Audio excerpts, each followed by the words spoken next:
আসসালামু আলাইকুম প্রিয় দর্শক।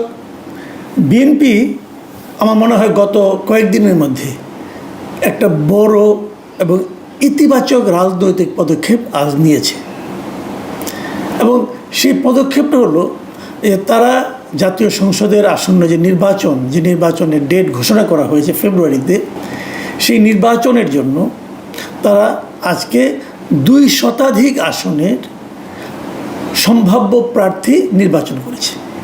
এগুলো আনুষ্ঠানিকভাবে তারা কিছু বলেনি, কিন্তু এটা জানা গেছে, এর মধ্যে প্রকাশিত হয়ে গেছে যে 2 শতাধিক আসনে তারা বলে দিয়েছে যে তারা কাদেরকে নমিনেশন দিতে যাচ্ছে। তাদের এই সিদ্ধান্তটা আমার কাছে খুবই ইতিবাচক মনে হয়েছে, এই কারণে যে আরও অনেক দিন আগেই জামায়াতে ইসলাম কিন্তু তাদের সকল আসনেরই প্রার্থী নির্বাচন করে ফেলেছিল, যে তারা কাদেরকে কোন আসনে কোন ব্যক্তিকে তারা মনোনয়ন দেবে এটা তারা নাম আগেই জানিয়ে দিয়েছিল। এবং সেই অনুযায়ী আমি যতটুকু জানি এবং আমি বিভিন্ন জায়গা থেকে খবর নিয়েছি যে সারা দেশের বিভিন্ন এলাকায় জামায়াতের সেই প্রার্থীরা এরই মধ্যে তাদের প্রচারণা শুরু করেছে, এবং তাদের প্রচারণা স্টাইলটা খুব ইন্টারেস্টিং।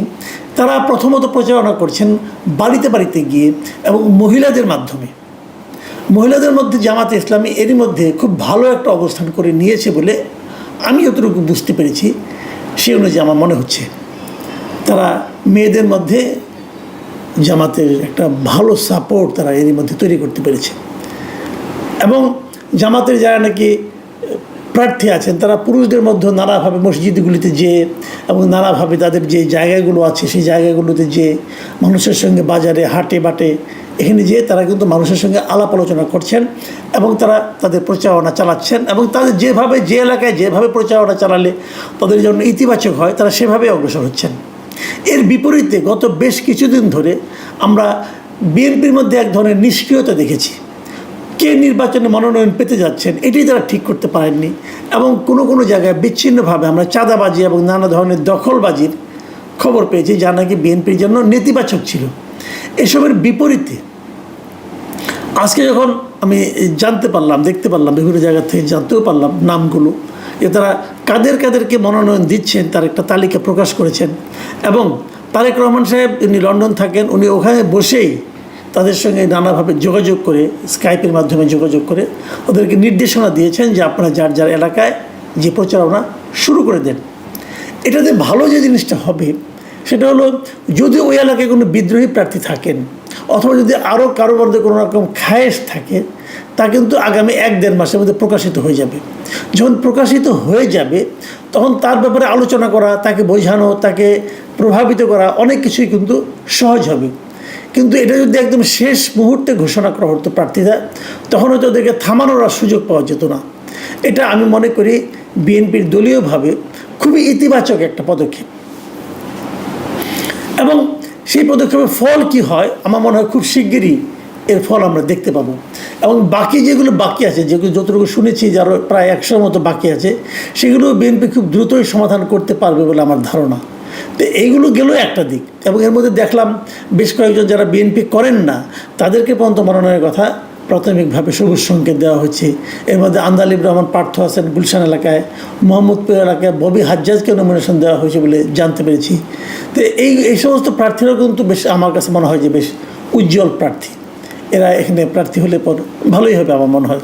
সব মিলে বিএনপি এখন থেকেই যেন একটা তাদের যে আগের প্রতিশ্রুতি একটা ছিল জাতীয় সরকার দিকে যাওয়ার, সেদিকে সম্ভবত তারা অগ্রসর হচ্ছে। এসবের বিপরীতে একটা হালকা খবরের কথা বলি, ওটা হালকাই বটে।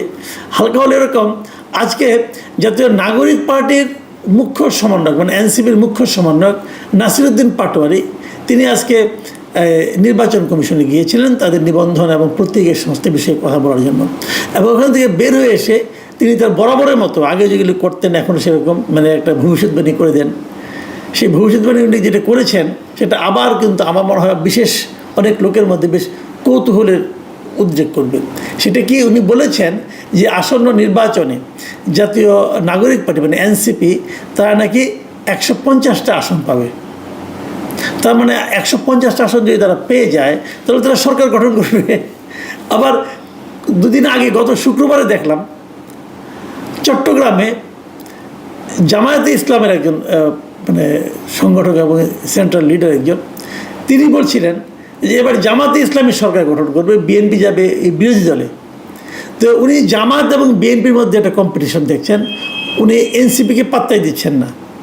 আবার এদিকে এখন দেখছি এনসিপি তাদেরকে বিএনপিকে একটা পাত্তা দিচ্ছেন। তিনি বলছেন যে বিএনপি 50 থেকে 100টা মতো আসন পাবে, ধরে যদি 100টাই পায়, আর ওনারা পাচ্ছেন হলো গিয়া 150টা, 250, তাহলে জামাতের জন্য তো থাকে মাত্র 50টা, জামাতকে বাকি 50টা সবগুলি পাবে। যদি পায় তাহলে জামাতের কি হবে? জামাতে তাহলে বিরোধী দলে থাকলেও 3 নম্বর দল হিসেবে থাকতে হবে। তো হিসেবটা যেন কেমন হয়ে গেল না? এইগুলি হয় কি সাধারণ মানুষের মধ্যে এক ধরনের কৌতুকের জন্ম দেয়। নাসিরুদ্দিন পাটোয়ারি সাহেবকে বুঝেন আমার মনে হয় না, ওনাকে বলে লাভ নাই। বাট ওনার যারা নেতা আছেন, ওনার দলের যারা লোক আছেন, তাদেরকে মানে আমি বলতে চাই যে আপনারা এই পাটোয়ারি সাহেবকে থামান। হ্যাঁ, পাটোয়ারি সাহেব যেগুলো বলছেন এগুলো তো মানুষ হাসাহাসি করছে আপনাদের নিয়ে। আপনার কয়টা আসন পাবে? আমি কয়েকদিন আগে একটা জায়গায় একটা টকশোতে একটা মানে আপনার আলোচনায় আমি বলেছিলাম যে এই এনসিপির টোটাল ভোট ইসলামী আন্দোলনের অর্ধেক ভোটের সমান হবে কিনা আমার সন্দেহ আছে। আমি আরও এক জায়গায় বলেছিলাম যে এনসিপির কোনো একজন প্রার্থী যদি এই নির্বাচনে মানে দ্বিতীয় স্থান অথবা জামানত রক্ষা করতে পারে, সেটাই হবে তাদের সাফল্য। এগুলি যে আমি বলেছি এটা কিন্তু এনসিপির প্রতি আমার কোনো রকম মানে আপনার নেগেটিভ দৃষ্টিকোণ থেকে বলিনি, আমি আমার অবজারভেশন থেকে বলেছি। আমি তো দিন দুনিয়া একটু খোঁজখবর রাখি, খবর টবর তো রাখি। সেখানে এনসিপির অবস্থা তো ভালো না, কোথাও ভালো না।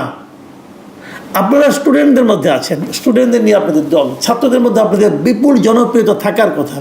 ডাকসু নির্বাচনে 5 নম্বর 6 নম্বর হয়েছেন ভাই। জাকসু নির্বাচনে আরও খারাপ করেছেন। শুনলাম যে চাকসু নির্বাচন নাকি দাঁড়াবেনই না ভয়ে। তো এই শক্তি নিয়ে আপনারা যখন নির্বাচনে 150 আসন পাবেন বলে ঘোষণা দেন, মানুষ তো আপনাদের নিয়ে হাসাহাসি করে। এটা কি বোঝেন আপনারা? একটু বোঝার মতো সক্ষমতা আপনাদের আছে? আমি অনুরোধ করব যে পাটোয়ারি সাহেবকে দয়া করে আপনারা থামান। এরা তো আপনাদেরকে সারা দেশের ভোটারদের সামনে হাসির পাত্র করে তুলছেন। কি বলবো, যাই হোক, নির্বাচনের সময় অনেকে বাড়িয়ে বাড়িয়ে কথা বলে, এটা নতুন কিছু না, কিন্তু তারও তো একটা মাত্রা আছে, একটা সীমা আছে না। এবং এই দুটোই নির্বাচনের বড় খবর আমি মনে করি। তারপরে আমি আশা করব যে এনসিপিও সতর্ক হয়ে চলবেন, ভালোভাবে কথা বলবেন। এনসিপি যদি কারোর সঙ্গে জোট করতে পারেন তখন একটা সম্ভাবনা আছে, সেই জোটেরও তো কোনো সম্ভাবনা দেখছি না। এনসিপির ভবিষ্যতে আসলে খুব বেশি আশাবাদী হওয়ার সুযোগ নেই। তবে বিএনপির যে রাজনৈতিক যে প্রজ্ঞাটা তারা দেখিয়েছে প্রার্থী ঘোষণা করে, আমি এটাকে খুবই সমর্থন করি এবং আমি মনে করি এর ইতিবাচক ফল বিএনপি পাবে। বিএনপির উচিত হবে এই প্রার্থীদের পক্ষে দলের অন্যান্য যারা সম্ভাব্য প্রার্থী আছেন তারা এখন থেকেই মাঠে নামছেন কিনা এই জিনিসটাকে মনিটরিং করা। তারা যদি এখন থেকে এটা মনিটরিং করতে পারেন তাহলে আমার মনে হয় যে বুঝতে পারবেন যে আগামী দিনগুলিতে তাদের কী পদক্ষেপ নিতে হবে। অনেকে হয়তো বলবেন যে আমি তাহলে বিএনপির পক্ষ নিচ্ছি কিনা, বিএনপিকে ভালোভাবে বুদ্ধি দিচ্ছি না। বুদ্ধি আমি সবাইকে দিই।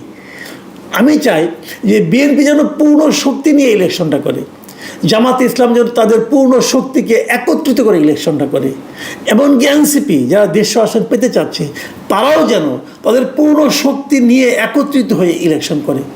বিদ্রোহী প্রার্থী থাকলে পরে অনেক সময় হয় কি ওই পার্টির শক্তিটা বোঝা যায় না। বিদ্রোহী প্রার্থী চাই না, সবাই যার যার দলের আদর্শ নিয়ে পূর্ণ শক্তি একত্রিত করে নির্বাচন করুন। জনগণ যাকে নির্বাচন করে তিনি নির্বাচিত হবেন। তবে এই নির্বাচনের যে হাওয়া লেগে যাওয়া এটা কার্যকর হোক আগামীতে, এই প্রত্যাশা করি। প্রিয় দর্শক, এখন এ পর্যন্তই। আল্লাহ হাফিজ।